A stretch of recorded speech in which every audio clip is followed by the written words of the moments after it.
All right, sussy bakas from the popular hit video game Among Us. We got another Think Before You Sleep video. So far, I think we're 0 for 3 on these. This one's called a big reason why people stay obese. So I am an obese person. I am 345 pounds. I've actually been losing weight slowly. And I'll tell you that I think that there's a lot of different reasons for obesity and the reasons why, and it's always good to try to talk about this from a systemic level. I think a lot of the reason that we're so big is because we hit a technology spike very quickly, and it doesn't promote moving around as much anymore. I think that that's obviously a problem, and it's an adjustment because now we have to teach people to move because we don't have to move as much anymore. I think part of it has to do with stress eating. A lot of people will eat as a coping mechanism. They are, I would say, borderline addicted. If you look at like some studies that talk about sugar as, almost as addictive as like other hard drugs. I will say that our FDA does a very poor job of actually monitoring the types of foods that we should be eating. A lot of times there's some stuff, like especially in America, there's like some very dangerous poisonous types of foods. We do have like a convenience culture. I will say that especially for poor people, it can be difficult to even get a good diet in because a lot of times there's things called like food deserts where like your local McDonald's or like a bodega will be more accessible than a grocery store with food. A lot of processed foods, absolutely. And there's a fundamental lack of nutritional advice that's positive. My wife and I have been trying to have kids lately, and we've been going to a doctor who's been excellent. And this doctor gave us some advice. They operate in the correct way on helping people lose weight. And it's not even a weight doctor, but I've gone to doctors before who are too focused on weight. I know that sounds weird because it's not healthy, but you have to understand that like people who are overweight are still people. And when you go to a doctor's office and they're like, "Why didn't you lose weight? We told you to lose weight. It makes you not want to go back. I'm a grown man. I'm 32 years old. I am overweight. We all have our flaws, and I'm working on that. But when I get frustrated by the constant barrage of annoying, obnoxious questions from a dumb fucking doctor who's never been fat in their lives and doesn't understand the part of the struggle, it gets annoying. But the doctors who have been really good about it, who are like, "Hey, you need to lose weight," they'd be like, "This is my doctor now. Come in. We'll talk about blood work." They'll say, "Listen, obviously, like I'm going to tell you again, like these levels would be better if you lose some weight." I say, "Okay, understandable," and it makes me like slowly more motivated to lose weight. But like being annoying as fuck, it makes me not want to go to the doctor. I don't know what to tell you. The thing is that she gave us some excellent advice. She's like, try to set like really realistic short-term goals. Instead of trying to lose like 50 pounds in the next 3 months, try to lose like 10 pounds in the next 3 months. Try to make better choices. She talked about things like instead of restrictive eating, which is like not eating some foods, which makes sense. It's like instead of restricting what you eat, start. I forgot exactly what she said, but she was basically like try to implement protocols of like when you have dinner, have some greens first. You know what I mean? Like I've been talking about this all the time because it fills your stomach up. It's micronutrient dense, and then you'll have less room for like the bad foods. It's a good way to start. It might actually correct itself. You need to have lower amount of calories in than you have calories out, of course, right? Did I get that right? You need to consume less than your body expends, right? And tracking calories definitely will help, but if you don't want to go that far, but you eat more fibrous vegetables, you might auto-regulate and just eat less enough to lose weight. At the very least, you'll be healthier because what you're consuming is better. She's like, go for walks. Start parking in the back of the parking lot and walk to the store. Make little steps. Take the stairs. A lot of small things that are just overall contribute to like a better way to operate. This is the way that we need to start educating people on like losing weight. It is good to go to the gym. And this is what else she said. She said, try to find like a hobby, an exercise hobby you enjoy, whether it's like working out, lifting weights, maybe you just like to walk, maybe you like to bike ride, maybe you like to dance, maybe you like to, because if you don't like what you're doing, you're not going to stick to it. She's like, do not crash diet. She's like, in my experience as a doctor, the overwhelming majority of people who lose 100 pounds in 6 months gain it all back, and then their metabolism is worse off. Right? So like, this is really good advice. And this is where I think it comes down to. Ultimately, it's not good to be fat, but being body positive is about like loving your body, loving yourself enough to not want to slowly kill it, and getting your stuff in order. I'll tell you that it's been easier for me to like manage what I eat and eat better now that like I like myself more. Very simple stuff, right?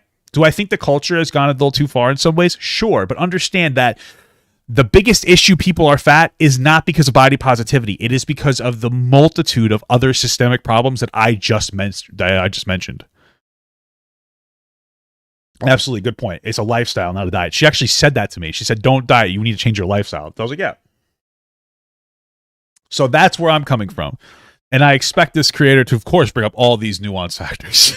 Let's go. What's your goal weight? What do you want to get down to? 160 would be a really, really good number. That's 90 pounds. I know. That's a lot of weight. That's going to be about 7 pounds a week of weight loss. Yeah. I feel like my legs are going to give out on me. That's a lot. That's unhealthy amount of weight loss because you have to like crash diet and exercise to a point that your body's not ready for it. Listen, I talk about this all the time. I've worked out before. One of the things you need to understand is like adjusting to new stimulation could take like 3 to 4 weeks to do properly, whether it's a workout or whatever you're doing. 7 pounds a week is unhealthy. It's only healthy if you're like so morbidly obese. Like for me, it would be unhealthy. Like I think 3 pounds a week is the maximum amount that I've been recommended to lose at my weight by my doctor. 7 pounds could kill this girl. It's too much. And she's not going to stick with that at all. They're not. Let's go. Mind over matter. Justin. Marcy, that is BS. Let's go. BS. Let's go. Keep going. Justin. This guy's an idiot and irresponsible. I'm going to pass out. I Absolutely. think when Marcy gets upset and starts crying. 7 pounds a week, they said. 7 pounds a week. I need you to understand something. Like generally speaking, 1 pound, right? 1 pound is, we'll just put like a 1 here, is 3,500 calories. 3,500 calories. Okay? You need to burn 3,500 calories to lose a pound. So multiply this by 7, and you get 7 times 3. I don't know. What? Fuck. It's 2,100. 2,450. Let me just do the math on that. Is it 24,500? Is that the math? I'm 7 times 30. Yeah, 24,500. So you'd have to lose 24,500. Now they said a week, right? I got that correct. I feel like my legs. What's your... I know. That's a lot of weight. That's going to be about Really? 7 pounds a week. That's 90 pounds. I know. That's a lot of weight. That's going to be about 7 pounds a week of weight loss. Yeah. So you have to lose 24. You have to go 24,500 calories under what you're eating a week. That's 3,500 a day. It's like the minimum amount you're supposed to eat, like doctor recommended, is 1,200 calories a day. So she would have had to be eating 3,700 calories, 3,700 calories a day to go into a deficit that could potentially be healthy. It's not practical. It's not realistic. She'll get sick. She could potentially die. This is not the right way to lose weight. This is dangerous. I would say at her weight, like 1 or 2 pounds a week at most. And a lot of it's just going to be water weight too. That's not going to necessarily be sustainable. So like this isn't good. On top of the fact that she's not even adjusted to working out most likely. She probably doesn't work out. You know, a lot of people are very sedentary. And we're up for a recipe for disaster. Justin, I'm going to pass out. I think when Marcy gets upset and starts crying, I think it's just an act. Do you guys remember these shows? These shows It's are those terrible. shows where they take someone who is morbidly obese, show a Well, bunch of she's not morbidly obese, but scenes of them in pain doing cardio or boot camp workouts, and have them lose an insane amount of weight in a short period of time. They basically torture these people to get views on their network. that's I'm true. not gonna go All easy right. on Marcy All right. Just because she hasn't. All right. So we got our first so far we got our first based take from Think Before You Sleep. Okay. Worked out. She really needs to lose a pound every day. That's difficult No. to do. It's So impossible, I would say. Marcy needs to really focus on the end goal. Yeah, that will make her want to exercise long term, make her cry the whole time and feel like she wants to die. True. I need a break. I swear. It's so unfortunate because these people are like, oh, like this is the doctor. They're supposed to have my best intentions in mind. Or excuse me, so people look at physical therapists like they know anything. And they're like, oh, it's my physical therapist, like, or excuse me, my personal trainer, like they know everything. Probably not. They probably don't know a lot. Again, it's difficult for a skinny person, especially who's like, who've never been fat, to actually give like realistic weight loss advice because they've never had to deal with weight loss in a way where it's like connected with like a lot of times like some kind of bad mental health aspect to it. Oh my god, I just need a break. This is not how a first workout should go. A first No, not at workout all. should be welcoming and slow. Then you kick up the intensity later when it's appropriate. Anyway, this is MTV's I Used to Be Fat, which aired on January 5th of 2011. Honestly, they should be like, it's crazy that you were allowed to advocate to be that unhealthy. Like such horrible advice that was like so toxic and draining to these people. It's actually nuts because like I feel like they should probably there should have been some kind of punishment. Like you shouldn't be able to get away with that. That's so dangerous. You could hurt somebody. They're not gonna like. It's crazy to me. I'm turning myself down. It's a show for teenagers that models ridiculously unsafe weight loss techniques. This is 18-year-old Marcy who weighs 250 pounds and wants to lose 90 pounds in 13 weeks, which is 1 pound per day for that time period. Possible. Actually, she didn't lose very much weight in the first few days, so it's closer to 90 pounds in 12 weeks. Even worse. But the problem goes beyond Marcy's experience because an audience is watching her, and if they know nothing about weight loss, then this is their model for how healthy dieting and exercise should be. And the target audience is young people, so most of them probably don't know that much about health. Well, let me spoil it for you. All these shows are doing is modeling anorexia as a form of weight loss. Because anorexia is the only way to lose 90 pounds in 12 or so weeks. Before I'm going off to college, I definitely... All right, we got it's actually a solid take so far from this guy. I'm surprised. All right. I just want to change my life. I want to be skinny and healthy and not feel like I have to eat every 5 minutes just to feel like I'm somebody. Well, certainly crash dieting and using anorexia for weight loss is not going to prevent that. Most of the time. True, and you want to know what's interesting is that there's such thing. I don't know if it's still classified as such, but there's such thing as like exercise anorexia. It's so bizarre. It's people who will binge eat to like an unbelievable degree, and then they will exercise it off in like a weird way that's like an unhealthy relationship with working out. Lose the weight. That's not everybody who like eats extra food just so that they can diet a little bit, like, or just so they can eat a little shitty. I'm talking about people that do take it to like an extreme level. Hey, thank you so much, Hannah Witt, for the medium gut. I don't know if my alerts are working, so. Time when people use extreme methods for weight loss, they just end up binge eating the second they get to their target weight and gain all the weight back. They have zero control over their behaviors, and what this show really doesn't get into, at least for the audience, is the psychology portion of weight loss. The reality is that a big reason people have trouble losing weight is because they are in denial of the problem. That's why I have an issue with things like maybe? I don't know if that part's true, but it's okay because so far the video's been solid.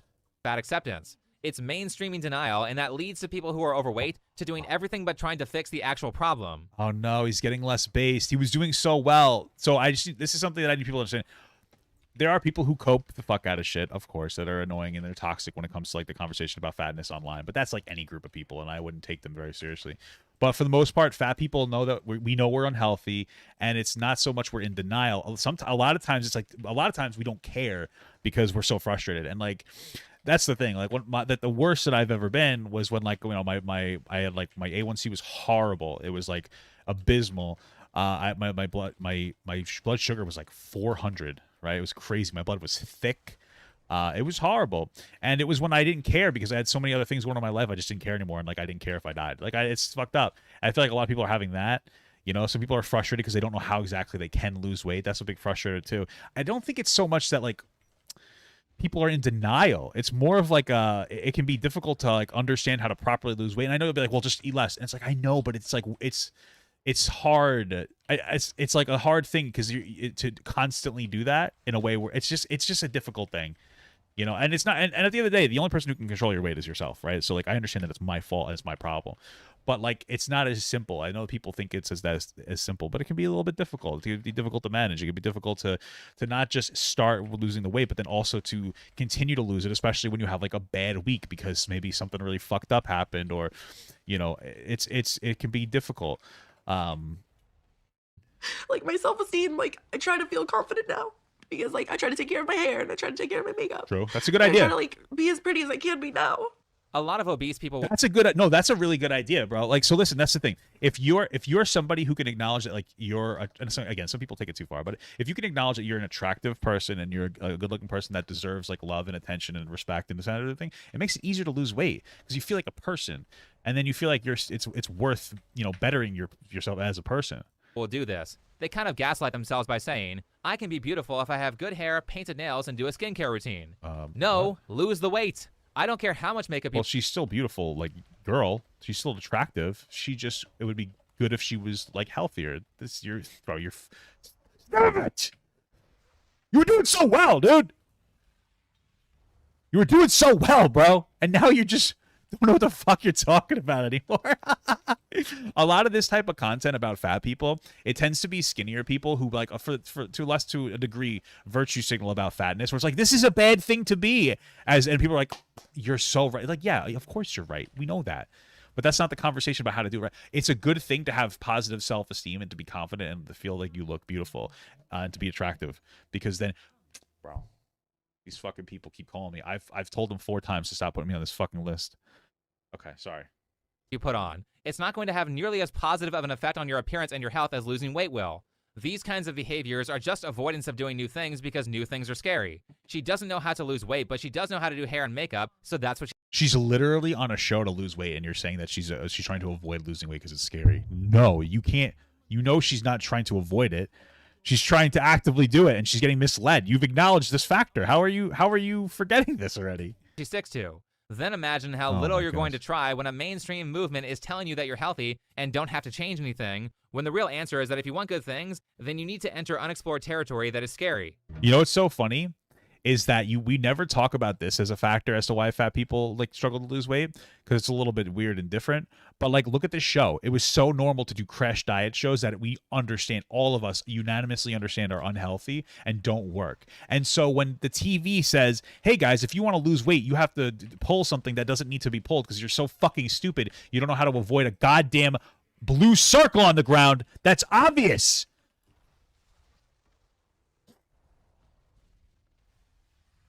When you have a show that says that the only way that you can really lose weight is if you super crash diet, people are going to be like, well, fuck that. I can't do that. And they're not going to be able to sustain. So, I mean, we never really talk about that as a potential factor, but I think it's a contributing factor, honestly. It doesn't teach people the correct way to have like a relationship with their food, obviously, you know? With homeschooling, I am alone all of the time. I really don't have that many friends. I do everything by myself. It's really sad how common this situation is. I know that? the show's over a decade old, but I get messages from people all the time saying that they have no friends. And here we see how this is less of a weight problem for Marcy and more of a fear of doing new things problem, which is the case for the other people I mentioned as well. Sure, it can be difficult to do new things like try to like lose weight. First of all, this healer just didn't heal me, so based, but for sure, especially when people don't know how and they're not taught the correct way to lose weight. Those can be very difficult. A lot of it is an educational aspect. You get over your fear of learning new information and trying new things, and the weight problem and the loneliness problem will go away. It's not people's genetics that's making them obese. It's their psychology. It's an addiction to food. Sure. People become addicted to things when they have psychological problems. Sure, and okay. Of course, at 18, Marcy is still kind of a child, so other things factor in here. Sure. Marcy's parents divorced when she was 4 years old. Okay. Her mom just enables her with food and refuses to set boundaries. How exactly is she getting to the fast food restaurant to get the best stuff she's putting in her mouth? I have to say, I take her every time. I had a feeling that was the case. Why is that? Why don't you tell her no? Yeah. Listen. I'm gonna be fucking real with you. I do the same thing. My wife and I do the same thing to each other. We can sometimes enable each other in a bad direction. I'm not proud of it, but we have to acknowledge that we're doing it. Sometimes it's like she has a bad day and it's like, all right, we like, you want to go out to eat? And she's like, yeah. Or I have a really bad day and I'm like, hey, let's go out to eat. Like when my car's been having all these problems, I went to the fucking Chinese buffet, bro. It's not good. It's an enabling tactic. It doesn't mean it comes from a bad place. It's like, oh, it's so, and it's enabling and the parent needs to be better. But it's like one of those things where it's like, it's like, oh, I know this will make you happy in the short term, so let's do it. And unfortunately, in the long term, it just doesn't go over that well, because eating like shit feels so good in the moment, and then it feels so bad afterwards, And yeah, she's got that pantry stacked a bit, maybe some healthier food options, would be good. I try sometimes, but I mean, she insists, and then I just usually give in. It's easier to give in to her. Marcy's mom also. Yeah, and she's 18, she's an adult, but for the most part, this is probably something that's been going on forever. It's not that hard to dispel, bro. It's not that hard. Thank you. So you're telling us that like you can't convince it's your daughter. You to a lesser degree own your kid. Like, you know what I mean? Like, you don't own them, but you own them. Like you'd be like, we're just not gonna do that. What is she gonna do? If she starts hitting you, then that's just a whole other problem. But it's your kid. You need to put your foot down a little bit. But I understand she's trying to make her happy, but like she's making excuses. Oh, it just doesn't work if I do this. Why not? Or again, I'm gonna really start trying to. I'm gonna really start trying to like have a bit of veg before every meal, to see if that'll help me with my full belly. states that she lets Marcy eat in her room instead of having her eat with the family. Not Not true. interacting with the family is likely why she has poor social skills. Her only Maybe. friend is someone who lives in a different state. All of Bam. these issues are how people get to be that weight. They have a lot of psychological problems that make it so they can't control their emotions or their behaviors very well, and they use food as a coping mechanism. It's kind of like food. Maybe a little bit. I feel like that might be a little disproportionate, but for sure, like overall, for sure, they end up developing a bad relationship with food. Yeah, okay. My friend, like, I know that this is gonna make me fat, but this is gonna make me feel so good, so I'm gonna eat it anyways. That being said, the solution that MTV gives to this problem is insane. Like I said, it is literally anorexia. And yes, anorexics commonly work out a lot. To lose one I would say maybe it's anorexia. Maybe it's like bulimia. Like we said before, I think. What did I say? It was like workout bulimia or anorexia. It's like weird. It's a weird thing. pound a day, you But need like to I told you, where you like overly exercise to like lose weight instead of like, you know, fucking where you like binge eating them, like do a bunch of shit. But okay, let's move on. have a let's move daily on. deficit of 3,500 calories. If the average adult uses 2,000 calories a day with regular activity, it means that she also needs to work off an additional 1,500 calories at the gym if we don't include the calories from food that she ate that day, which is a crazy amount of work. Here's Jeff Cavalier from Athlete X talking about how much work that is. We know that calorically, one of the best exercises you can do to burn the most calories on a minute-per-minute basis is a burpee. So go ahead and demonstrate the burpee. Now Jesse here, doing his burpees, burns about 12 calories per minute. Maybe 11 because of the rate that he's doing them at. But you burn between 12 calories a minute and maybe up to 14 or 15 if you're really, really attacking it. But as you can see here, his effort is starting to wane a little bit. How long could he actually do this for? So even if he's burning 12 calories a minute, how many minutes is he doing this for? Now think of doing that to the point I'd probably burn like 50 calories a minute doing that, bro. Because I'm so fat, it would take my body so much extra energy to move it, you know. where you're burning 1,500 calories. It takes hours of cardio to do that when you include breaks, which is really just a short-term solution. Cardio is great for the heart and people should do it, but if you're looking for sustained weight loss in the long term, then you really should be lifting weights. The reason for that is because the more muscle you have, the higher your basal metabolic rate gets, which means you burn more calories per day just by existing. But it's hard to tell if Marcy will even get there because her trainer Justin has made her hate exercise. All right, today, Marcy, we're gonna do a nice boot camp style workout. All right, I got some special drills planned. We're gonna do a little warm up first, loosen up your muscles, get your heart rate going. Then we're gonna get busy, all right? Bro, if they just taught, like, honestly, if in gym classes they just taught people to walk a half hour every day and sustain that, I think you'd see a lot like fewer fat people as they got older. In all honesty, like, oh, you know, like I think it's cool that they have sports. Like, I'd like some of the sports, not all of them. I'm never particularly good at basketball. I never really had the accuracy. Anyway, but and then they would also be like, "Yo, white man can't jump." Woody Harrelson movie, pretty good. Anyway. Jesus Christ. But if they just taught people like, yeah, walk, you should do this when you go home. You should continue this after school. It's really healthy for you. And like reinforce that, I think it would have like a profoundly positive impact. You ready? Oh, fuck, I'm getting. Let's go. Gee, that looked really enthusiastic. I wonder why she's so happy to exercise. Maybe it's because of this. 30 seconds, then you're gonna start again. No hands. Let's go. Yes, you can. Well, a lot of these like people, a lot of these like personal trainers, and I say that lightly, they try to create these workouts that make you feel like you do a lot. They focus on making you feel like you do a lot in a way that you don't understand it, so that you'll continuously go back and feel like you need their motivation to actually continuously exercise, because they give you like a fucking absurd plan. That's what their goal is more than anything else. It's basically to like fucking confuse you to a lesser extent, you know? Really, do you give up? All right, let's go. All right, go throw up. You better throw up, otherwise we're running. Let's go. She says she can't breathe. Bitch, you won't be able to talk if she can breathe. Off the floor. Let's go. Don't make me ask you twice. Let's go. Marcy, if you don't get up out of that stall, I'm leaving and you can stay fat. Now we've gone from a trainer who is trying to push Marcy to a trainer who is being flat out abusive. True. Understand that if you watch this episode, then you'll notice that a lot of it was very obviously scripted, or they were told to do certain things for the camera. But again, think about what this says to the audience. It says, if you don't burn yourself out every workout to the point of having to vomit or pass out. I mean, like, you could probably consider this like some pretty normalized like fat phobia.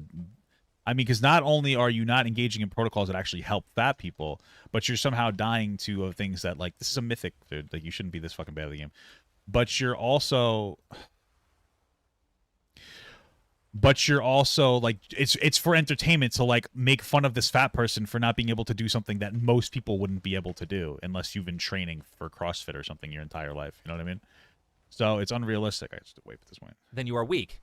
This is not how real exercise works at all. It's not even necessary to work that hard to get stronger, and in fact, it can be counterproductive. First off, in order to get gains at the gym, you need to work until failure or close to failure on the particular exercise that you're doing. No, this is terrible advice. You've never worked out in your entire life. Holy fuck, you're so wrong.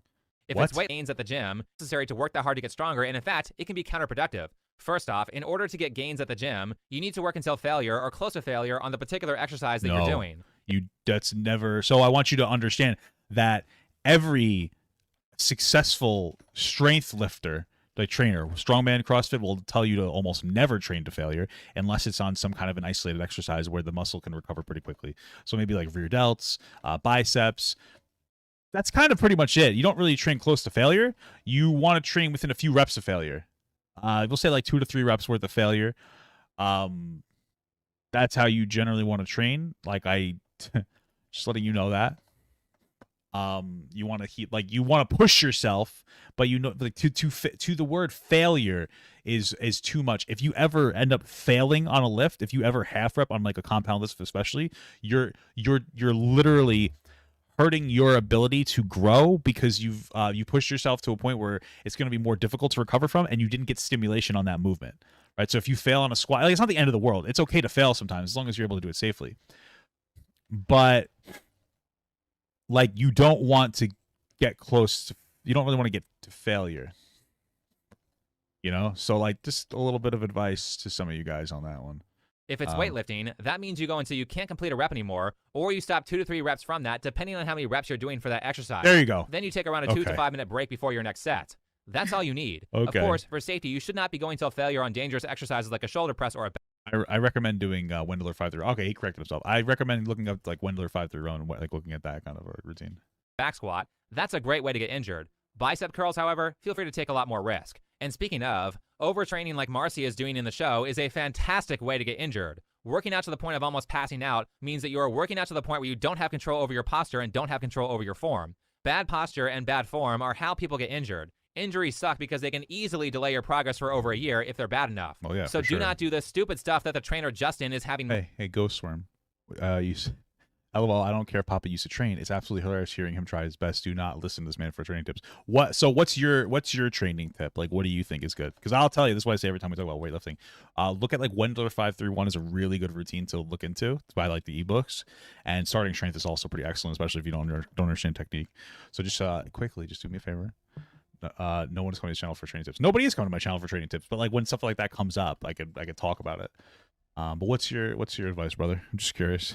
Marcy do on this show. This is a horrible way to exercise. Second, oftentimes these shows are really trying to push for the weight loss, which means they'll have people exercise for multiple hours a day, 7 days a week. This gives the body no time to recover, and if you exercise like this, you'll actually get weaker. You need proper rest periods or you will not get stronger. That means 1 to 2 days per week you should be resting and not working out. It also means that you're getting adequate sleep, preferably 7 to 8 hours a day.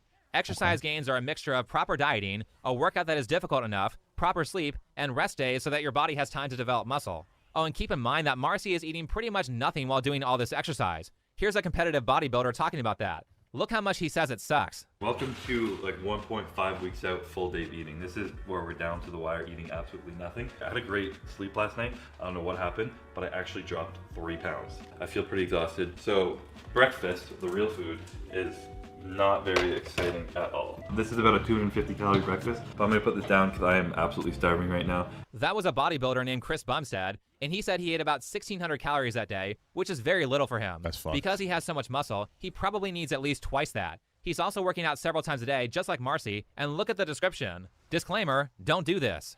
Here's him even saying to not diet the way he and Marcy are doing. Bro, it's fuck, because I remember I watched like Brian Shaw. He talked about eating. I forgot how many calories he was eating, like 7,000. And he's like, it's so hard to eat that many calories, even as like a big guy, especially because you have to eat them like really clean. He would eat like eggs with like sriracha or some shit like that all the time. He's like, this is fucking brutal. It's like for a lot of like the competitive lifters, they talk about how difficult it is to just either eat or not eat. It's insane. Dieting because it's unhealthy, and in his case, it's strictly for competition. That is going to be a wrap on today's full day of eating.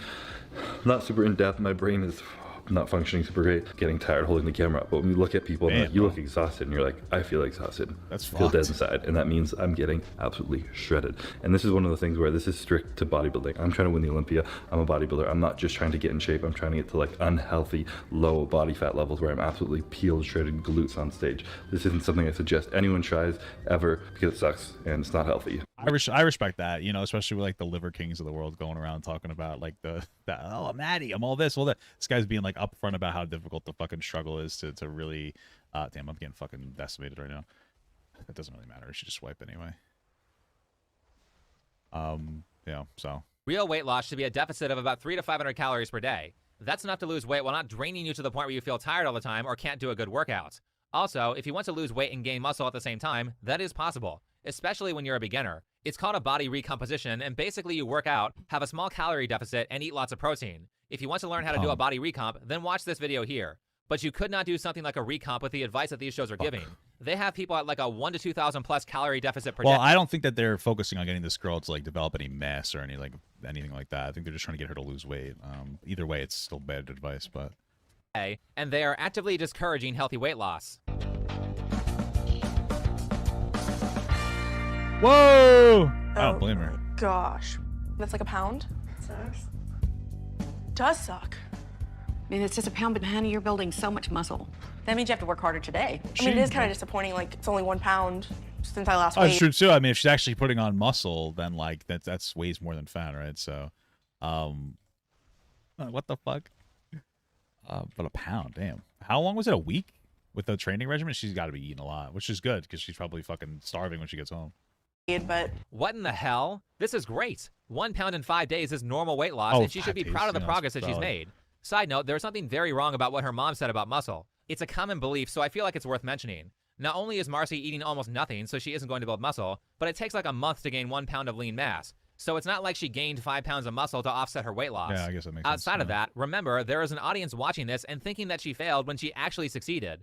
Do you see the problem with getting your information from TV networks who try to sensationalize everything? There are literally a number of popular shows recommending anorexia as a valid form of weight loss. And if you think they're only encouraging pathology in weight loss shows, then you are sadly mistaken. By the way, they know they're encouraging unhealthy weight loss habits. As I was watching the credits to this show, I noticed a particular name. J.D. Roth was a producer on this show. That makes a lot of sense. For those of you who don't know, J.D. Roth also worked on The Biggest Loser, another show that encourages anorexia. The reason that name caught my attention is because I remember him talking on the Rich Roll podcast about how he pitched The Biggest Loser to NBC. I remember when the network bought the show, they said, how much do you think someone can lose? I was like, a good salesman tells them whatever they want to hear. I go, 100 pounds. The guy's like, 100 pounds. Wow, what a scumbag. What the fuck? Seriously? Absolutely. I didn't even do the math to divide how many weeks of production by 100 pounds to see how much they'd have to lose. Turns out, it's a shitload. As you heard, this has a lot more to do with sales than it does with helping people. Oh, yeah, for sure. He didn't even consider whether the number he told NBC was appropriate. He just told them what they wanted to hear. So sure, Hey, what happened to that ghost form guy in here? Where'd you go, bro? Why'd you leave the second that I fucking goofed on you, dude? What happened? Might be helping people lose weight, but it's like helping people in the same way as saying, hey, you know what's a really good fix for your depression? Drinking lots of alcohol. It's true, it is. It's not a real solution, especially for the audience. Here's the best part. J.D. Roth admits that he knows that losing a ton of weight in a short amount of time is not healthy. It was too much. Right. There's no way. So I started calling experts around the country, weight loss experts, doctors, medical institutions. They all gave me the same answer. And like any good salesman, when you don't get the answer you want, you just hang up the phone and call somebody else. So I got 1 to 2 pounds a week. Click. Call the next one. 1 to 2 pounds a week. Click. So then I go back to the president of NBC and I say, kind of in a whispered voice, hey, I know we started, but it turns out, I called every expert in America. Turns out you can only lose 1 to 2 pounds a week. And I'll never forget this moment. We're still friends. The guy leaned forward across the table and he said, it turns out if they lose only 1 to 2 pounds a week, you'll never work at this network again. You promised me 100 pounds. It doesn't matter how J.D. Roth packages this. He knows that they're promoting anorexia as that's fucked up, dude. Let's see if we can actually a get healthy way to lose weight. And he did it not out of care for the people on the show or the audience, but to make money and get viewership of the network. The host of this podcast, Rich Roll, questions him a little on some of the controversies, but ultimately, JD and Rich are friends, so he didn't really question that hard, and JD takes the salesman approach every time to make it seem like it's not that bad. And sure, 50% of the Biggest Loser contestants maintaining their weight loss is really good because that's much higher than normal. Did they actually maintain? I don't even believe that. I mean, I guess it's true. It's just like that's fucking. I'm surprised that 50% maintain that weight loss, because that just seems unrealistic to me. But okay. But that's also probably largely due to the fact that they have a ton of resources at their disposal that regular viewers don't have. So most people are going to say, screw that, it's too hard, or they will shift between anorexia and binge eating, both of which are addictions, because these people don't have the psychological resources to help them maintain a healthy lifestyle. In the end, Marcy does end up losing 90 pounds in 12 or so weeks and hits her target weight. He's cow. Dude, this guy keeps dying.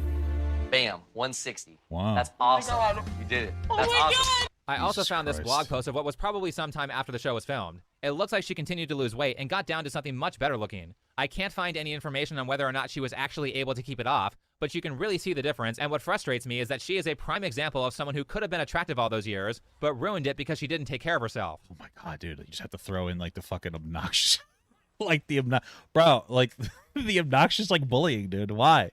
Yeah, she was a fat fucking pig, bro. Okay, we get it, bro. You find her attractive. Okay. I mean, my question is to this guy, just that's something to think about. Why don't you show your face ever? Like, it's interesting that you have these really base takes, which, like, I get it. Losing weight will obviously make you more attractive to a lot more people. But, like, don't you think it's, like, weird to make these assertions? Like, yeah, she's a fucking disgusting before she lost the weight. It's like, okay. Sure. I don't even know why I care. Okay. There are all these people out there complaining that they can't find a relationship or can't find a good relationship. If that's something you want, then you need to take care of your appearance. But I just think it's kind of funny and ironic that these same networks that run these shows will then promote or donate to fat acceptance campaigns and talk about how it's impossible to change your weight. Well, thanks for being a part of the reason that people have trouble getting fit. You have spent like 2 decades creating extremely unrealistic expectations when it comes to healthy habits. The only good behavior they modeled was setting specific goals with weight loss and setting specific life goals. What's your goal weight? What do you want to get down to? I mean, 160 would be a really, really good number. I want to find out more on a personal level. What are some goals that you have for yourself besides losing weight? I see all these people all the time in regular high schools, and they have a big group of friends and stuff, and, like, I don't have that. What's number 2? There's a lot of shops that I would love to shop in, and I can't shop there because they don't make clothes that will fit me. My goal really is just to be able to fit into the clothes that I want to wear. Those sound like solid goals. I cannot tell you how many times when I was in the fitness industry that people asked me for exercise advice and then had no idea what their goals were. And even when they did— Is this guy like a personal trainer? Like, am I missing something? Is he just dumbing it down for us? Like, give me a goal, they would say non-specific things like, I cannot tell you how many times when I was in the fitness industry that people asked me for exercise advice and then had no idea what their goals were. And even when they did give me a goal, they would say non-specific things like, I want to be stronger or I want to be more flexible. Yes, but where do you want to be stronger or where do you want to be more flexible? That information matters because it affects what exercises you do. So Marcy does a good job here by saying, I want to be able to wear these types of clothes, I want more friends, and I want to be 160 pounds. Very specific. There were also 2 other good scenes where Marcy learns how to cook and said she likes it, but that scene seemed very scripted, so I don't know if that reaction was genuine. And there was this scene where Marcy's mom says everything is my fault, but I can't tell if MTV just told her to say that or not. Ultimately, if you want to lose weight and become fit, the most important quality is patience. By the way, everything else— I have a hard time believing that this person was ever in the fitness. I mean, like, I know I'm obese and people might say the same thing about me. I don't know. Okay, well, maybe I'm just wrong. Works like that too, and you need to learn how to delay gratification. Massive instant results are not a real thing. Losing weight takes a lot of time. Getting fit takes a lot of time. It should have taken Marcy around a year to lose the weight that she did on the show, not 3 months. As for actual exercise gains, it takes a long time for those too. Unless you cheat with steroids, somewhere around 10 pounds of muscle is good gains for 1 year. But a lot of times what will happen is that people get so obsessed with how much weight is on the bar that they forget to assess that their body has actually adjusted to it. They get their 3 sets of 8 to 12 in and say, okay, I'm ready to increase my squat weight, without paying attention to how hard it was to do those reps. Was your form bad? Did it feel like your knees were going to pop when you did your squats? Were your first couple of reps incredibly difficult? If the answer to those is yes, then maybe wait a week or 2 before you increase the weight. Weight increases should be slow. Outside of that, it's not super difficult to get— Well, yeah, I mean, that's generally when you first start. I guess for the most part, you should be, for the most part, if you're trying to do strength training, your best bet, and you're younger, because older people obviously recover slower. You're probably best, like, honestly, run like fucking 5x5, like strong lifts. Look into that kind of shit by Mark Ripto. I'm even kidding. It'll help you learn your technique, because that's pretty much the primary thing. When you first start working out, you're really just trying to for the first, depending on how long it takes, take like up to, it could take 1 to 3 months. I mean, if you really focus on your technique, it could take like 1 to 3 months. It could take even longer than that to get decent technique down, like safe, solid technique. That's what you're mostly focusing on when you run a routine like that. If you're at a point where you have solid technique, you're going to obviously increase your weight faster, so it's not going to be as sustainable. But that's mostly what you're learning to do. Put on a little bit of like a muscle and size and whatnot, but mostly just learn how to fucking correctly squat and, doing progressive overload and then like dumping back down, et cetera, et cetera, et cetera, is more important in that capacity. Get stronger, and you don't need to do a Chris Heria Chad style workout to get muscles. While that may look very badass, basic lifting is fine. This whole experience is about safety, and that's exactly the problem with these Biggest Loser type shows. A ton of the stuff they do is incredibly unsafe, especially the exercise, to which, if you don't have much knowledge in, don't just go to the gym and do whatever. That's dangerous. Study a little first, get a trainer, or go to a class. As for weightlifting, because I haven't talked about it that much on I'd be apprehensive about a trainer with this guy. Not this guy, but the guy in the video. Training her seemed a little intense. I really think that there's a lot of good online resources. I think Alan Thrall's a really good resource. Channel. There are a few good places to go on YouTube for that. My favorite channels are Alan Thrall, Athlean X, and Jeff Nippard. Yeah. Whoever you choose to learn from, just know that this stuff takes a long time to change. No one becomes healthy in a month. But if you can just focus on small victories like, hey, I lost a pound this week, or hey, I finally added 10 pounds to my deadlift yesterday. If you can do that instead of constantly focusing on when you're going to reach your end goal, then you'll have a much higher chance of success. Anyway, thanks for watching. Follow me on Twitter, and I'll see you in the next video.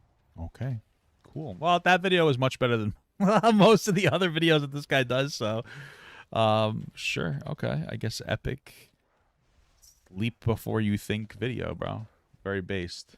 I want Papa Gut to pee on my face, but just as a friend. There's nothing weird about that. I want him to pee on my face.